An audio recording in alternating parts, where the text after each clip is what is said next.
Hello there. I'm Scotty. You're not. Welcome back to Halloween Horror Month, and today we're taking a look at the movie Hell of a Summer, which went through festivals in 2023 and had its wide release this year. I found it on Hulu, so yeah, I've heard about this movie. It was co-written and co-directed by Finn Wolfhard and Billy Breck, and yeah, they needed someone else to go over this script. This is not. No. And they're supposed to be writing and possibly directing a new Idle Hands movie.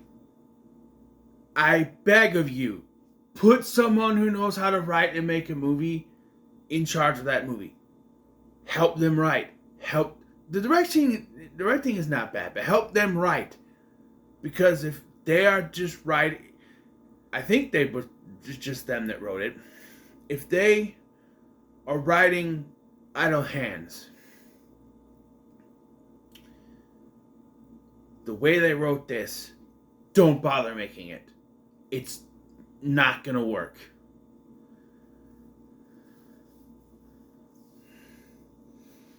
Hell of a Summer is a coming of age comedy plus horror slasher film, kinda.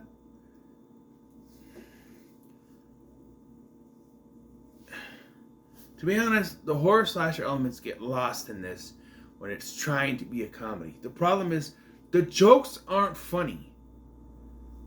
I don't get what the jokes are supposed to be in this movie. And yes, I know I'm a boomer. I'm behind the times. I'm a millennial, all right? I was born in 87. I'm a millennial.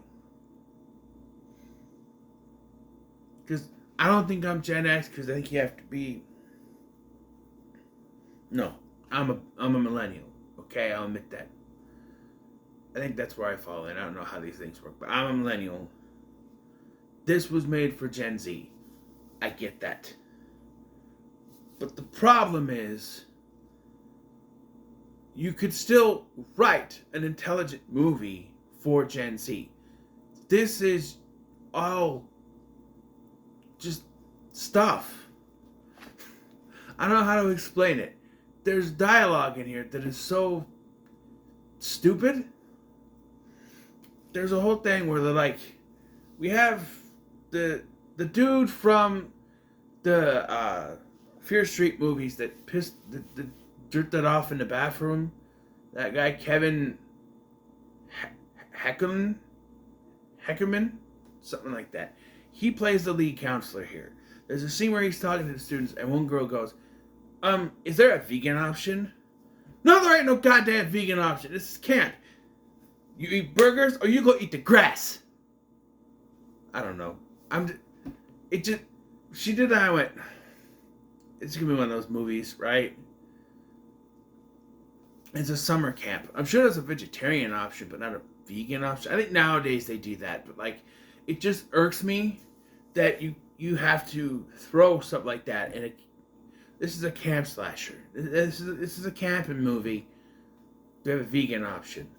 You want vegan? Go eat a tree. I don't know what to tell you. It's camping. You roast weenies. We eat burgers. It's not vegan. Eat a tree bark or something if you want vegan. I don't know what to tell you. I don't know. And then there's several attempts at dialogue that just, like the character of Bobby, who's played by our co-director and co-writer Billy Brick, is trying to hit on these chicks, and he's just not. The only thing that made me laugh, even though I knew it was coming, was like he's hitting on the vegan chick, the vegan woman, whatever, and she gets pissed at him and walks away, and he eats the vegan burger or whatever, and he goes, throws it behind him. That made me laugh.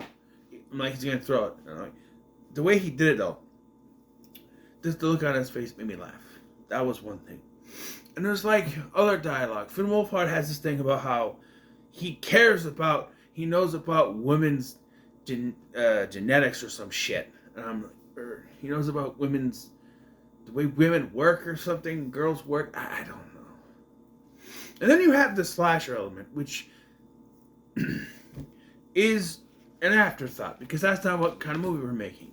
Then why make this a horror movie at all then? Why have that element in there? Because those of us who love a good camp slasher are going to go into this wanting that. And that's not the movie you are making. You are making, first and foremost, a coming-of-age movie where, even though Finn Wolfhard is front and center, he's not the lead, really. He and his buddy aren't the lead. It's that Kevin guy. I just realized that Kevin's his character name, not the... Whatever. You know what he is. This character named Simon in that movie. It wasn't Simon. He was... Whatever. Okay, it's bugging me. Now I have to look. Hold on. Okay, so the character's name is Jason, not it is Fred Heckinger, not Kevin. I think I was thinking of Kevin Heffernan, which is a totally different person. But yeah, Fred Heckinger's character, Jason.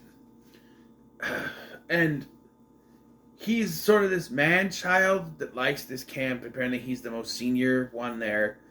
But his character also, they said, we're going to name this character Jason, and the whole focus is going to be that everybody thinks he's the killer, even though it makes no sense. And this is where I said, I don't understand the writing here. As I'm watching this, and I was like, what are we doing? Because, he goes, everyone is, in one bunk, except for some other counselors have gone up to other places. He goes to check on this one named Demi, whatever, and finds her dead in her bunk. He runs back to where the others are, tells them what he found, and they just sit there and stare at him. And I'm like, what are we doing here? And he keeps trying to say what's going on, and they're like, dude, this isn't funny. If this is supposed to be a joke, it's not a joke. It's not a joke, I'm telling you. And I'm sitting here going, no, there's no way that not one of them wouldn't believe him. Really? It doesn't make sense that none of them believe him.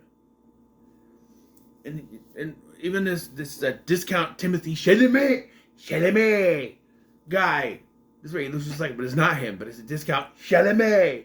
It's like, well, why don't you go get the phones? Because he took all the phones because it's camping. And when he gets there, the phones are gone. He comes back, the phones are gone, and they're just like, I'm like, this is not how it would work. I'm sorry. Realistically, you come running in saying someone got murdered, you're gonna freak out. Eventually, he convinces them. Do we really need 5 minutes of wasting time to go look at the body? And the body's gone, but there's still blood. So then they freak out. Then one chick, I don't know, does a Ouija board that for some reason points out Jason as the killer, which makes no sense. So they think he's the killer and they tie him up, even though they keep saying he's not. I don't understand it. And it doesn't lead to anything because Claire, who's shown to be his love interest, rescues him anyway. And then the biggest what the fuck are we doing moment occurred to me. Occurred in this movie. So Demi is dead, and also Mike is found dead. There's a couple other people that are found dead. All these kills happening off screen, by the way. We see a severed head from someone else. But so Chris, that's Finn Wolfhard's character, runs into one of the cabins, finds Mike and Demi still alive, and instead of realizing they're the killers, he goes, "Oh my God, you guys are alive!" I went, No one is this fucking stupid. No. What? Why did anyone who has writing experience come do a pass on this movie? Why? Why did you let two first-timers write the whole movie and not have someone check this? This makes no sense. There's nonsense in this movie. And I'm baffled at what follows, because they just accept everyone else except these two who are supposed to be dead back into the group, and they still think Kevin or Jason is the fucking killer. I went, you've got to be kidding me. This is stupid. This is absolutely stupid. Why?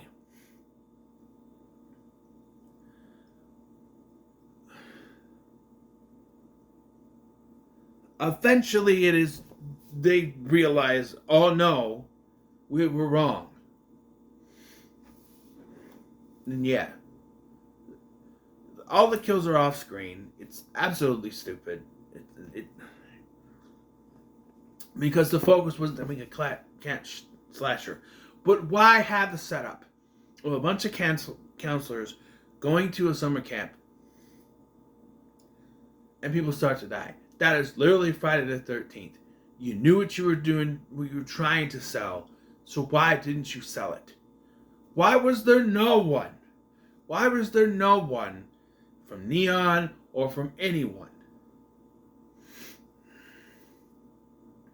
that had writing experience to take a look at this script and go, oh, this is stupid, this is stupid, this is stupid, and do some rewrites so that it made sense? I'm sorry. You are not going to tell me that there are people, 2 people are dead, and when you find those 2 people are alive, you're not going to immediately go, so you guys are the killers. Not, oh my god, you guys are alive. No. And the reason why they can get away with this is because Jason has already been tied up, and he and Claire have taken off to run to the woods because he's the only one that saw the bodies, you remember? I mean, they found some other bodies, but because, Jason takes 2 other people to try to search for others, and they find this other girl's severed head. It's not Demi. In the freezer or whatever, the fridge, whatever, refrigerator. I think those 2 are the next killed anyway, so it doesn't matter. Yeah. Eventually the killers are taken care of, and yeah. Jason gets with Claire, and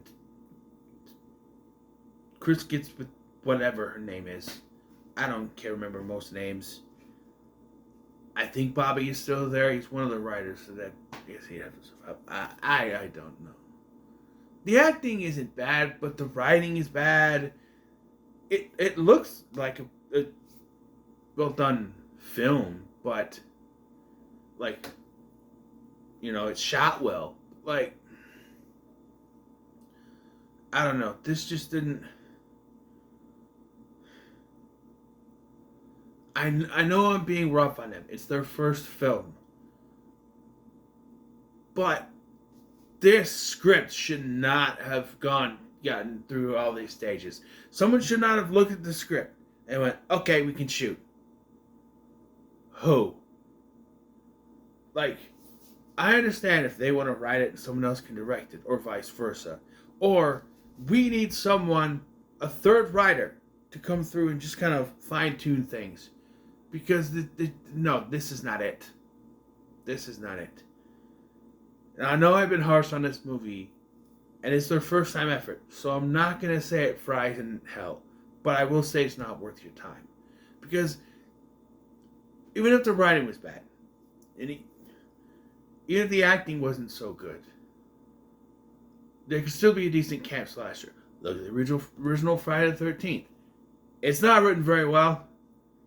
The acting's not very good, but there's some decent gore. You can't even say that with this, because every kill is off screen, and even what we get is not that good. You get some blood spatter in a dead body, you get a severed head, but it's aftermath. It's not,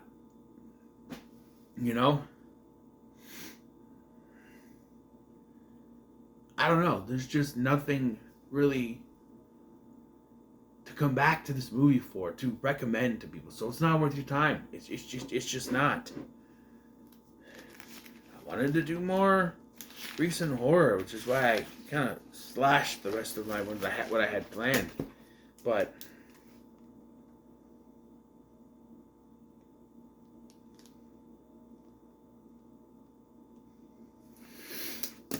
You know, whatever. Whatever. Movies are subjective, right? If you enjoyed it, power on you. More power on you. Not for me. This is not for me. Sorry. So what are your thoughts on Hell of a Summer? Let me comment below. Be sure to like, share, and subscribe. Thanks for watching. I'm Sky, and I'll see you in the next one.